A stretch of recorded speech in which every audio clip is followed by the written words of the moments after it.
حضرت لوط علیہ السلام کے والد کا نام ہاران تھا، جو تاریخ آزر کے بیٹے اور حضرت ابراہیم علیہ السلام کے سگے بھائی تھے، یعنی حضرت لوط علیہ السلام حضرت ابراہیم علیہ السلام کے بھتیجے تھے۔ آپ حضرت ابراہیم علیہ السلام پر سب سے پہلے ایمان لانے والوں میں شامل ہیں۔ نیز آپ حضرت ابراہیم علیہ السلام ہی کے زمانے میں اہل سدوم کی رہنمائی کے لیے نبوت کے منصب پر فائز ہوئے۔ والد ہاران کے انتقال کے بعد حضرت لوط علیہ السلام اپنے چچا حضرت ابراہیم علیہ السلام کے ساتھ بابل میں مقیم رہے۔ جب حضرت ابراہیم علیہ السلام نے بابل شہر کو چھوڑا تو اس وقت آپ کے ساتھ ہجرت میں آپ کی بیوی حضرت سارہ اور حضرت لوط بھی شامل تھے۔ حضرت ابراہیم علیہ السلام ہجرت کر کے فلسطین چلے گئے اور حضرت لوط علیہ السلام اردن شہر میں مقیم ہو گئے، اور اللہ تعالیٰ نے آپ کو نبوت عطا کر کے سدوم والوں کی ہدایت کے لیے بھیج دیا۔ سدوم نامی یہ وہ شہر ہے جس میں حضرت لوط علیہ السلام کو نبی بنا کر بھیجا گیا تھا، اور سدوم کے آس پاس 5 نہایت خوبصورت شہر آباد تھے۔ یہ علاقے نہایت سرسبز و شاداب اور قدرت کی فیاضی کا حسین شاہکار تھے۔ باغات کی کثرت تھی تو لہلہاتے کھیت یہاں کی ضروریات سے کہیں زیادہ موجود تھے، اور یہی وجہ تھی کہ آس پاس کے شہروں اور بستیوں کے لوگ بھی اپنی زندگی اور کھانے کی ضروریات کے لیے ان بستیوں کا رخ کیا کرتے تھے۔ مگر یہ بات ان بستیوں کے لوگوں کو بالکل بھی پسند نہ تھی۔ ان کے خیال میں ان کی بستیوں میں پیدا ہونے والے پھلوں، اناج اور سبزیوں پر صرف انہی کا حق ہے۔ ان کی شدید خواہش تھی کہ دوسری بستیوں کے لوگ ان کے علاقوں میں نہ آئیں، لیکن یہ انہیں منع کرنے سے بھی ڈرتے تھے۔ جب کوئی قوم اللہ کی دی ہوئی نعمتوں کا شکر ادا کرنے کی بجائے غرور اور تکبر اور بری عادتوں میں مبتلا ہو جائے تو ایسے لوگوں کے دل و دماغ پر شیطان قابض ہو جاتا ہے، اور پھر یہ ابلیس کے نقش قدم پر چلنے لگتے ہیں۔ ایک دن بستی کے لوگ باہر سے آنے والوں کو روکنے کا طریقہ کار پر غور و خوض کر رہے تھے کہ ابلیس ایک بزرگ کی شکل میں ان کی محفل میں آیا اور کہا، اگر تم ان سے پیچھا چھڑانا چاہتے ہو تو میرے کہنے پر عمل کرو۔ اجنبی بزرگ کی یہ بات سب نے نہایت توجہ سے سنی۔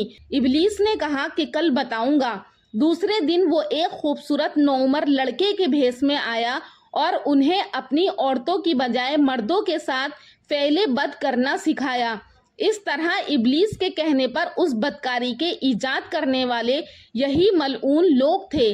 انہوں نے شیطان کے کہنے پر ایک ایسا گناہ ایجاد کیا جس کا اولاد آدم میں اس سے پہلے کسی کو خیال تک نہیں آیا تھا، اور اس فعل بد کو لواطت کے نام سے جانا جاتا ہے۔ یہی وہ وقت تھا کہ جب اللہ تعالیٰ نے حضرت لوط علیہ السلام کو نبی بنا کر اس قوم کی اصلاح کے لیے بھیجا۔ حضرت لوط علیہ السلام نے ان کو توحید کی دعوت دی اور بیہودہ حرکات سے منع فرمایا۔ قرآن پاک میں اللہ تعالیٰ فرماتا ہے، اور لوط کو یاد کرو جب انہوں نے اپنی قوم سے کہا کہ تم بے حیائی کے کام کیوں کرتے ہو؟ کیا تم عورتوں کو چھوڑ کر لذت حاصل کرنے کے لیے مردوں کی طرف مائل ہوتے ہو؟ حقیقت یہ ہے کہ تم احمق لوگ ہو۔ حضرت لوط علیہ السلام اپنی قوم کی عادت بد کی وجہ سے بڑے فکر مند رہتے اور دن رات انہیں نصیحت و تبلیغ کرتے رہتے، لیکن قوم پر اس کا کوئی اثر نہ ہوا، بلکہ وہ مزید ڈھٹائی اور ہٹ دھرمی کے ساتھ فخریہ انداز میں یہ کام کرنے لگی۔ اسی کے ساتھ ہی وہ حضرت لوط علیہ السلام کے ساتھ بھی سخت رویہ رکھتے اور ان کی باتوں کا مذاق اڑاتے۔ ارشاد باری تعالیٰ ہے کہ قوم لوط نے بھی پیغمبروں کو جھٹلایا۔ جب ان سے ان کے بھائی لوط نے کہا کہ تم کیوں نہیں ڈرتے، میں تو تمہارا امانت دار پیغمبر ہوں، تو اللہ سے ڈرو اور میرا کہنا مانو، اور میں تم سے اس کام کا بدلہ نہیں مانگتا، میرا بدلہ اللہ رب العالمین کے ذمے ہے۔ کیا تم اہل عالم میں سے لڑکوں پر مائل ہوتے ہو، اور تمہارے پروردگار نے جو تمہارے لیے تمہاری بیویاں پیدا کی ہیں ان کو چھوڑ دیتے ہو؟ حقیقت یہ ہے کہ تم حد سے نکل جانے والے ہو۔ انہیں حضرت لوط علیہ السلام کا سمجھانا برا لگتا تھا، چنانچہ انہوں نے صاف صاف کہہ دیا کہ اگر تم ہمیں اس طرح برا کہتے رہے تو ہم تم کو اے لوط اپنے شہر سے نکال دیں گے۔ قرآن پاک میں ہے کہ وہ کہنے لگے اے لوط اگر تم باز نہ آؤ گے تو ہم تم کو شہر بدر کر دیں گے۔ حضرت لوط علیہ السلام مایوس ہونے کی بجائے قوم کو راہ راست پر لانے کی کوشش میں مصروف رہے، لیکن وہاں تو کیفیت یہ تھی کہ مرض بڑھتا گیا جوجو دوا کی، یعنی جتنا حضرت لوط علیہ السلام انہیں اللہ تعالیٰ کے عذاب سے ڈراتے وہ اتنا ہی ان کا مذاق اڑاتے، اور پھر ایک دن انہوں نے خود ہی عذاب الہی کا مطالبہ کر دیا۔ اللہ تعالیٰ نے انہیں اب تک دردناک عذاب سے محفوظ رکھا تھا اور بدترین فحاشی اور بدکاری کے باوجود انہیں ڈھیل دی جا رہی تھی، لیکن اب انہوں نے خود ہی عذاب کی فرمائش کر دی اور بولے کہ اے لوط اگر تم سچے ہو تو ہم پر عذاب لے آؤ۔ اسی طرح قوم کے اس مطالبے کے بعد حضرت لوط علیہ السلام کو یقین ہو گیا کہ اللہ تعالیٰ نے ان کے دلوں پر مہر لگا دی ہے اور یہ اب راہ راست پر آنے والے نہیں ہیں، لہٰذا انہوں نے نہایت بے بسی کے عالم میں اللہ تعالیٰ کے سامنے ہاتھ پھیلا دیے اور دعا کی، اے میرے پروردگار ان مفسد لوگوں کے مقابلے میں میری مدد فرما۔ اللہ تعالیٰ نے اپنے نبی کی دعا قبول فرمائی اور اپنے خاص فرشتوں کو دنیا کی طرف روانہ کر دیا۔ یہ فرشتے پہلے حضرت ابراہیم علیہ السلام کے پاس انسانی شکل میں پہنچے۔ اللہ تعالیٰ سورہ ذاریات میں اس واقعے کو بیان فرماتا ہے کہ جب وہ فرشتے ان کے پاس آئے تو سلام کیا، انہوں نے بھی جواب میں سلام کہا۔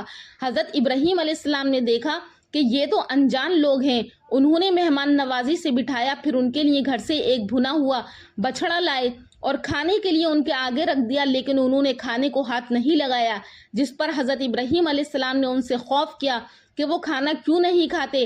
اس موقع پر فرشتوں نے جب حضرت ابراہیم علیہ السلام کے چہرے پر خوف کے آثار دیکھے تو کہا کہ آپ ہم سے خوف نہ کھائیے، ہم آپ کو ایک دانش مند بیٹے کی بشارت دینے آئے ہیں۔ حضرت ابراہیم علیہ السلام نے ان سے کہا کہ اللہ کے بھیجے ہوئے فرشتوں اس کے علاوہ تمہارا اور کیا مقصد ہے؟ تو انہوں نے کہا کہ ہم گناہگار قوم کی طرف بھیجے گئے ہیں تاکہ ان پر کنکر برسائیں جو تمہارے رب کی طرف سے ان حد سے گزر جانے والوں کے لیے نشان زدہ ہے۔ دراصل حضرت ابراہیم علیہ السلام اس لیے فکر مند ہو گئے تھے کہ فرشتے جس بستی کی جانب جا رہے تھے وہاں حضرت لوط علیہ السلام بھی رہتے تھے۔ قرآن پاک میں ارشاد باری تعالیٰ ہے کہ حضرت ابراہیم علیہ السلام نے کہا کہ اس میں تو لوط بھی ہے، وہ کہنے لگے کہ ہم ان کو اور ان کے گھر والوں کو بچا لیں گے بجز ان کی بیوی کے کہ وہ پیچھے رہنے والوں میں ہوگی۔ قرآن پاک میں ارشاد باری تعالیٰ ہے کہ حضرت ابراہیم علیہ السلام نے کہا کہ اس میں تو لوط بھی ہیں، وہ کہنے لگے کہ ہم ان کو اور ان کے گھر والوں کو بچا لیں گے بجز ان کی بیوی کے کہ وہ پیچھے رہنے والوں میں ہوگی۔ ابراہیم علیہ السلام کا ڈر اور خوف ختم ہو چکا تھا، لیکن انہیں علم تھا کہ اللہ کا عذاب قوموں کو نیست و نابود کر دیتا ہے، اور حضرت ابراہیم علیہ السلام نہایت رحم دل اور رقیق القلب تھے۔ چنانچہ انہوں نے فرشتوں سے قوم لوط کے بارے میں پھر معلوم کیا، جسے اللہ تعالیٰ نے یوں بیان فرمایا کہ جب ابراہیم کا ڈر اور خوف جاتا رہا اور انہیں خوشخبری بھی مل گئی تو وہ قوم لوط کے بارے میں بحث کرنے لگے کہ بے شک ابراہیم بردبار، نرم دل اور اللہ کی طرف رجوع کرنے والا تھا۔ اس پر فرشتوں نے فرمایا کہ اے ابراہیم اس خیال کو چھوڑ دو، آپ کے رب کا حکم اب ان لوگوں تک آ پہنچا ہے اور ان لوگوں پر اب کبھی نہ ٹلنے والا عذاب آنے والا ہے۔ حضرت سعدی فرماتے ہیں کہ فرشتے حضرت ابراہیم علیہ السلام سے ملاقات کے بعد حضرت لوط علیہ السلام کی بستی پہنچے اور دوپہر کے وقت وہاں داخل ہوئے۔ جب وہ سدوم شہر میں پہنچے تو حضرت لوط علیہ السلام کو خوف ہوا۔ فرمانے باری تعالیٰ ہے کہ جب ہمارے فرشتے لوط کے پاس آئے تو وہ ان کے آنے سے غمناک اور تنگ دل ہوئے اور کہنے لگے کہ آج کا دن بڑی مشکل کا دن ہے۔ مفسرین فرماتے ہیں کہ یہ فرشتے حضرت جبرائیل، حضرت میکائیل اور حضرت اسرافیل علیہ السلام تھے، جو نہایت حسین و جمیل نوعمر لڑکوں کی شکل میں تشریف لائے تھے۔ حضرت لوط علیہ السلام نے جب ان خوبصورت نوعمر لڑکوں کو دیکھا تو سخت گھبراہٹ اور پریشانی میں مبتلا ہو گئے۔ انہیں اپنی قوم کی عادت قبیحہ کے پیش نظر خطرہ تھا کہ نہ جانے قوم ان کے ساتھ کیا سلوک کرے۔ حضرت لوط علیہ السلام کی بیوی کافروں سے ملی ہوئی تھی، سو اس نے نوعمر لڑکوں کی گھر میں موجودگی کا راز فاش کر دیا۔ یہ سن کر بستی والے دوڑتے ہوئے حضرت لوط کے گھر پہنچے۔ قرآن پاک میں ارشاد ہے کہ جب قوم دوڑتی ہوئی ان کے پاس پہنچی، یہ لوگ پہلے ہی سے برے کام کیا کرتے تھے، تو لوط علیہ السلام نے کہا، اے قوم، یہ جو میرے قوم کی لڑکیاں ہیں یہ تمہارے لیے جائز اور پاک ہیں، اللہ سے ڈرو اور مجھے میرے مہمانوں کے بارے میں رسوا نہ کرو۔ کیا تم میں سے کوئی بھی نیک آدمی نہیں ہے؟ حضرت لوط علیہ السلام کی بات سن کر وہ لوگ بولے کیا ہم نے تم کو سارے جہاں کی حمایت اور طرفداری سے منع نہیں کیا تھا؟ اور تم بخوبی واقف ہو کہ ہمیں تمہاری بیٹیوں سے کوئی حاجت نہیں، اور جو ہماری اصل چاہت ہے اس سے تم بخوبی واقف ہو۔ قوم لوط کے اس بے شرمانہ جواب سے اندازہ لگایا جا سکتا ہے کہ وہ فعل بد میں کس حد تک مبتلا ہو چکی تھی۔ جب حضرت لوط علیہ السلام کی قوم ان کے گھر کی طرف دوڑتی ہوئی آئی تو حضرت لوط علیہ السلام نے گھر کے دروازے بند کر لیے اور ان میں سے کچھ گھر کی دیوار پر بھی چڑھنے کی کوشش کر رہے تھے۔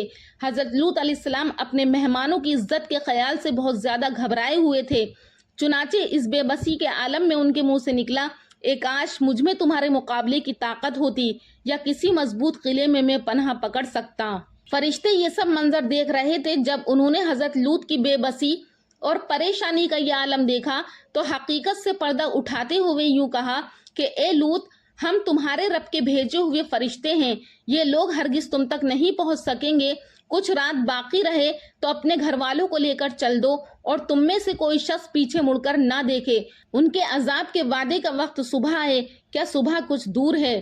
اسی طرح مفسرین لکھتے ہیں کہ حضرت لوط علیہ السلام حقیقت حال جان کر مطمئن ہو گئے اور اپنے اہل خانہ کے ساتھ رات ہی کو نکل کھڑے ہوئے۔ بیوی بھی ان کے ساتھ تھی، لیکن کچھ دور جا کر وہ واپس اپنی قوم کی طرف پلٹ گئی اور قوم کے ساتھ جہنم رسید ہو گئی۔ قوم حضرت لوط کے گھر کا دروازہ توڑنے پر بضد تھی، چنانچہ حضرت جبرائیل علیہ السلام نے گھر سے باہر نکل کر اپنے پر کا ایک کونا انہیں مارا، جس سے ان سب کی آنکھوں کے ڈیلے باہر نکل آئے اور بصارت زائل ہو گئی۔ یہ خاص عذاب ان لوگوں کو پہنچا جو حضرت لوط کے پاس بدنیتی سے آئے تھے۔ صبح عذاب عام میں پوری قوم تباہ ہو گئی۔ قرآن کریم میں ارشاد ہے، اور انہوں نے لوط علیہ السلام سے ان کے مہمانوں کو لینا چاہا تو ہم نے ان کی آنکھیں اندھی کر دیں۔ قوم لوط نیست و نابود کر دی گئی۔ ابھی صبح کا آغاز ہی ہوا تھا کہ اللہ تعالیٰ کے حکم سے حضرت جبرائیل علیہ السلام نے بستی کو اپنے پر سے اکھیڑا اور پھر اپنے بازوؤں پر رکھ کر آسمان پر چڑھ گئے، پھر اس بستی کو زمین پر دے مارا، جس کے بعد ان پر پتھروں کی بارش ہوئی۔ ہر پتھر پر مرنے والے کا نام لکھا ہوا تھا۔ جب یہ پتھر ان کو لگتے تو سر پاش پاش ہو جاتے۔ صبح سویرے شروع ہونے والا یہ عذاب اشراق تک پوری بستی کو نیست و نابود کر چکا تھا۔ اگر کوئی شخص بستی سے باہر تھا تو اسے وہ پتھر اسی جگہ جا لگا جہاں وہ تھا۔ اللہ تعالیٰ نے قرآن پاک میں فرمایا، پھر جب ہمارا حکم پہنچا تو ہم نے وہ بستیاں الٹ دی اور اس زمین پر پکی ہوئی مٹی کے پتھر برسانا شروع کیے جو لگاتار گر رہے تھے، جن پر تمہارے رب کی طرف سے خاص نشان بھی تھے، اور وہ ظالموں سے کچھ دور نہیں۔ قوم لوط کی ان خوبصورت بستیوں کو اللہ تعالیٰ نے ایک انتہائی بدبودار اور سیاہ جھیل میں تبدیل کر دیا، جس کے پانی سے رہتی دنیا تک کوئی فائدہ نہیں اٹھایا جا سکتا۔ سمندر کے اس خاص حصے میں کوئی جاندار مچھلی، مینڈک وغیرہ زندہ نہیں رہ سکتا، اسی لیے اس کو بحیرہ مردار کہا جاتا ہے۔ اس کے مغرب میں اسرائیل اور مشرق میں اردن واقع ہے، اور دا ڈیڈ سی کے نام سے بھی اس کو جانا جاتا ہے۔ بحیرہ میت یا بحیرہ مردار کا یہ علاقہ، اس کا پانی حد سے زیادہ نمکین ہے۔ اس کے ارد گرد کی زمین، جو کبھی دنیا کی سب سے زیادہ سبز و شاداب زمین تھی، بنجر اور صحرائی میں تبدیل ہو چکی ہے، اور اب یہ دنیا کا ایک ایسا مقام ہے کہ جہاں زندگی پنپ نہیں سکتی۔ دنیا کی 5 حسین ترین بستیوں میں آباد قوم لوط کو اللہ تعالیٰ نے نیست و نابود فرما کر رہتی دنیا کے لیے عبرت کا نشان اور عقل و شعور رکھنے والوں کے لیے نصیحت بنا دیا۔ قرآن پاک میں 40 مقامات پر حضرت لوط علیہ السلام کا ذکر آیا ہے۔ لوط علیہ السلام کی قوم یہ ایک ایسی قوم تھی جس میں دنیا کی ہر برائی پائی جاتی تھی، اور کوئی خوبی اس قوم کے اندر نہیں دیکھی گئی تھی۔ دا ڈیڈ سی، آپ کی قوم کے اجسام دریائے مردار میں پائے گئے تھے۔ اس دریا کی خاصیت تھی کہ اس میں نمک کی مقدار اتنی زیادہ ہے کہ اگر کوئی بھاری آدمی اس پر لیٹ جائے تو وہ ڈوبے گا نہیں۔ وہاں سمندر پہلے سے موجود نہیں تھا، بلکہ ان 5 بستیوں کو آسمان پہ سے حضرت جبرائیل علیہ السلام نے اتنی زور سے پٹکا کہ وہ سب زمین کے نیچے چلی گئیں اور پانی اوپر آ گیا۔ دوستو، یہ تھا حضرت لوط علیہ السلام کا واقعہ۔ امید کرتی ہوں کہ آپ کو پسند آیا ہوگا۔ انشاءاللہ پھر ملاقات کروں گی ایک اور نئے ٹاپک کے ساتھ، تب تک کے لیے اللہ حافظ۔